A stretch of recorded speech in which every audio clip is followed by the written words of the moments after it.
নমস্কাৰ তুলনামূলক সাহিত্য কাকতখনৰ আপোনালোকক মই কৈছোৱেই যে প্ৰথম চাৰিটা আপোনালোকে অলপ চাই যাব মই বাকিখিনি অলপ দিছোৱেই ওপৰখিনিও মই দিছোঁ চক তুলনামূলক সাহিত্য তত্ত্ব আৰু পৰিচয় ইয়াত মই তুলনামূলক সাহিত্য তত্ত্বৰ বৈশিষ্ট্যখিনি দিছোঁ বৈশিষ্ট্যৰ মাজতে যেটো মই দিয়া আছে হেতু চাব এসাইনমেন্ট গিটা চাব বিশেষকৈ আৰু বৈশিষ্ট্যৰ ওপৰত দি থোৱা আছে সেইখিনি চালে বহু কথা জানিব পাৰিব আৰু তুলনামূলক সাহিত্যৰ অধ্যয়নৰ পদ্ধতিসমূহ দিয়া আছে আপোনালোকে হেতু চাই যাব আৰু মই ইয়াত যেটো 2 নম্বৰ তুলনামূলক সাহিত্যৰ প্ৰায়োগিক কৌশলবোৰ দিয়া আছে আপোনালোকে চাই যাব তুলনামূলক সাহিত্যৰ প্ৰায়োগিক কৌশলসমূহ কি কি হেতু দিয়া আছে চাব প্ৰভাৱ অধ্যয়নৰ ওপৰতো মই এটা দিয়া আছে হেতু চাই যাব 3 নম্বৰ ভাৰতীয় সাহিত্য অভিধা আৰু বিষয় পৰিচিতি ইয়াৰ ওপৰতো দুটা দিয়া আছে ভাৰতীয় সাহিত্যৰ ভাৰতীয়তাৰ ওপৰত দিয়া আছে চাব আপোনালোকে আৰু ভাৰতীয় সাহিত্যৰ ৰাষ্ট্ৰীয় ভাৱনা আৰু সংগতি কেনেকৈ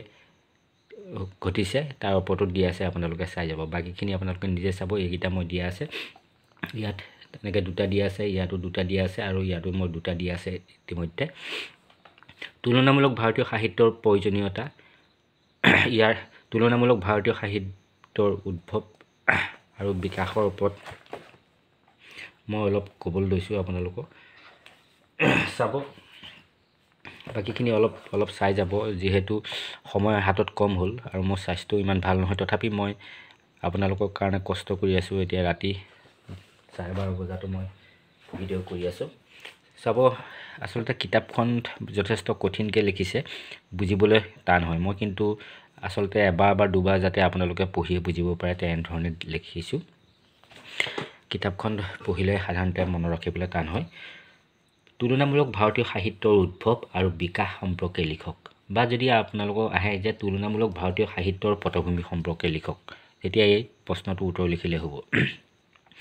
তুলনামূলক সাহিত্য এক স্বতন্ত্ৰ বিষয় হিচাপে প্ৰথমে ইউৰোপত গঢ় লৈ উঠিলেও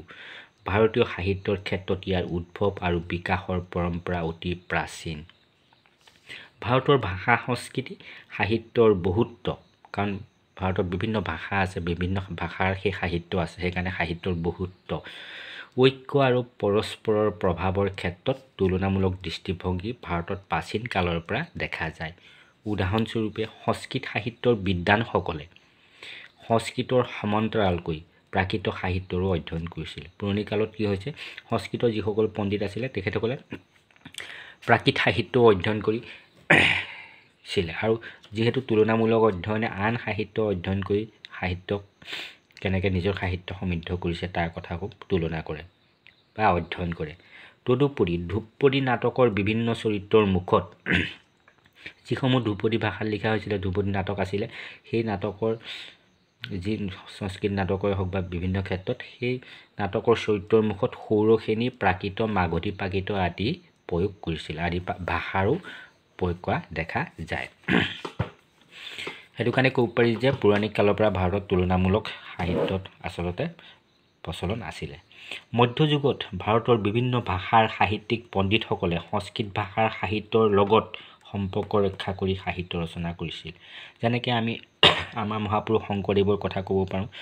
মধ্যযুগৰ সময়ত শংকৰদেৱে কিন্তু সংস্কৃত সাহিত্য অধ্যয়ন কৰি তাৰ দ্বাৰাও কি হৈছে প্ৰভাৱান্বিত হৈ বা সেই সাহিত্যৰ লগত ভাৱধাৰা ৰাখি পেলাই অসমীয়া সাহিত্য সৃষ্টি কৰিছিল ভক্তি সাহিত্য বিশেষকৈ মধ্যযুগৰ ভক্তি সাহিত্য এক যৌথ শক্তিৰূপে উদ্ভাসি উঠিছিল নানক কবিৰ চৈতন্য শংকৰদেৱ মাধৱদেৱৰ ভক্তি সাহিত্যসমূহৰ মিল প্ৰভাৱ আদিয়ে তুলনামূলক সাহিত্য যে সেই সময়তো আছিল সেই কথা প্ৰমাণ কৰে আসলতে মধ্যযুগতো তুলনামূলক সাহিত্য আছিল কাৰণ মধ্যযুগত যিসমূহ ভাৰতৰ বিভিন্ন ভাষাত ভক্তি সাহিত্য ৰচিত হৈছিল সেই ভক্তি সাহিত্যসমূহৰ কি হৈছে কিছুমান মিল আছে আৰু ইটোৱে ইটোৰ ওপৰত প্ৰভাৱ আছে ইয়াৰ পৰা প্ৰমাণ কৰে যে সেই সময়তো ভাৰতত তুলনামূলক ভাৰতীয় সাহিত্য উদ্ভৱেই নহয় পুৰণি কালতে উদ্ভৱ হৈ অলপ বিকাশৰ লাভ কৰিছিলে ঊনবিংশ শতিকাৰ কিন্তু যি তুলনামূলক অধ্যয়নৰ শেহতীয়া যি ধাৰা সেই শেহতীয়া ধাৰাটো আহিছিলে ঊনবিংশ শতিকাৰ শেষৰ ফালে ইউৰোপত তুলনামূলক সাহিত্য স্বতন্ত্ৰ ৰূপত জন্ম লাভ কৰাৰ পিছত ইউৰোপৰ সাহিত্যিকসকলে ভাৰতত তুলনামূলক সাহিত্য অধ্যয়নৰ ক্ষেত্ৰত যথেষ্ট অৰিহণা আগবঢ়ালে ইউৰোপৰ সাহিত্যসকলে ক'লে ভাৰতত তুলনামূলক সাহিত্য কি হৈছে বিকাশৰ ক্ষেত্ৰত কিছু কাম কৰিছিলে পশ্চিমীয়া পণ্ডিতসকলৰ প্ৰভাৱত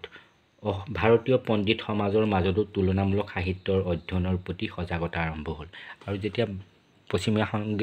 পণ্ডিতসকলে ভাৰতত এই তুলনামূলক সাহিত্যৰ প্ৰয়োজনীয়তাৰ কথা ক'লে বা সেই সম্পৰ্কে কামো আৰম্ভ কৰিলে, তেতিয়া ভাৰতৰ পণ্ডিতসকলেও ভাৰতীয় সাহিত্যিকসকলেও তুলনামূলক সাহিত্যৰ ওপৰত অধ্যয়ন চৰ্চা আৰম্ভ কৰিলে, সজাগ আৰম্ভ হ'ল। প্ৰথমে 1919 চনত কলিকতা বিশ্ববিদ্যালয়ত MIL, যেতিয়া MIL বুলি কওঁ যে আমি, এই MIL বিভাগ প্ৰতিষ্ঠা হয় তুলনামূলক সাহিত্যৰ। পৰৱৰ্তী সময়ত সুনীতি কুমাৰ চেটাৰ্জী, শিশিৰ কুমাৰ দাসৰ তৎপৰতাত তুলনামূলক ভাৰতীয় সাহিত্যই বিকাশ লাভ কৰে। অসমতো ডক্টৰ নীৰাজনা মহন্ত বেজবৰুৱাৰ চেষ্টাত ডিব্ৰুগড় বিশ্ববিদ্যালয়ত তুলনামূলক ভাৰতীয় সাহিত্য অধ্যয়নৰ কাম আৰম্ভ হয়। শেহতীয়াকৈ ভাৰতৰ বিভিন্ন ভাষা, আলোচনী, বক্তৃতানুষ্ঠান আদিত এই ভাৰতীয় তুলনামূলক সাহিত্যৰ ধাৰণাই ঠাই লাভ কৰি সুদৃঢ় হৈ উঠিছে। এনেধৰণে আপোনালোকে লিখিব। মই চমুকৈ লিখি দিছোঁ যাতে বুজি পায়, তাৰ আলমত লিখিব পাৰে, কাৰণ কিতাপখনত ইমান ভালদৰে নাই। আপোনালোকে অলপ বিস্তৃতকৈ লিখি দিব। এইখিনি আছিলে। আৰু লাইক কমেণ্ট কৰি কেনেকুৱা হৈছে জনাই উৎসাহিত কৰিব বুলি আশা ৰাখি আজিলৈ আহোঁ। ধন্যবাদ।